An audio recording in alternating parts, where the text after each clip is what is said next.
আমরা যারা পাহাড়ের মানুষ তারা তো প্রায় সময় হচ্ছে আলুতিলায় চলে আসি, হুটহাট করে যে কোনো সময় চলে আসতে পারি। কিন্তু যারা হচ্ছে দূর দূরান্ত থেকে, শহর ঢাকা চট্টগ্রাম থেকে বিভিন্ন জায়গা থেকে হচ্ছে বা উত্তরবঙ্গ থেকে এই খাগড়াছড়িতে বেড়াতে আসেন, খাগড়াছড়িতে আসলে বেড়ানোর মতো কোনো জায়গাই নাই, একটাই জায়গা, সেটা হচ্ছে আলুতিলা। কিন্তু এই আলুতিলাটাকে যদি আপনি মানে ঠিক মতো যদি এক্সপ্লোর করতে না পারেন, তাহলে হচ্ছে আপনার খাগড়াছড়ি ভ্রমণটাই হচ্ছে বৃথা হয়ে যাবে। এজন্য এখানে আসতে গেলে কোন সময়ে আসবেন সেটা খুবই গুরুত্বপূর্ণ একটা বিষয়।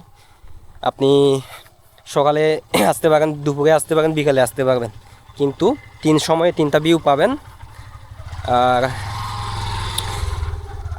আপনি যদি মানে আলুতিলায় আসতে চান এবং যদি একটা সুন্দর মুহূর্ত যদি উপভোগ করতে চান, সেক্ষেত্রে আমার রিকমেন্ডেশন হচ্ছে আপনি একদম ভোর সকালে হচ্ছে আলুতিলায় চলে আসবেন।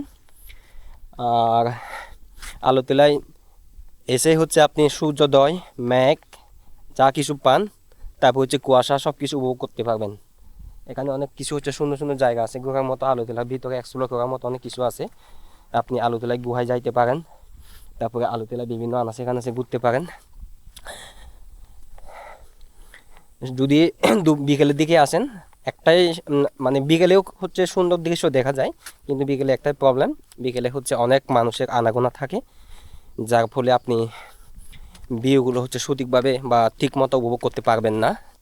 একটা মানে ছবি তুললে যাবেন, ওখানে হচ্ছে মানুষ থাকবে, যার ফলে আপনি সুন্দর একটা ছবি নাও পাইতে পারেন। হ্যাঁ, কিন্তু একদম যখন সকালে আসবেন, আপনি সকালে আসলে হচ্ছে আপনি প্রথমত হচ্ছে মানুষ পাবেনই না, আর দ্বিতীয় কথা হচ্ছে সূর্যোদয় যে মানে সকালে যে সূর্যোদয়টা, ওটা হচ্ছে ঠিক মতো সঠিকভাবে একদম কি বলবো, আপনি আপনার নিজের মতো করে উপভোগ করতে পারবেন এটা।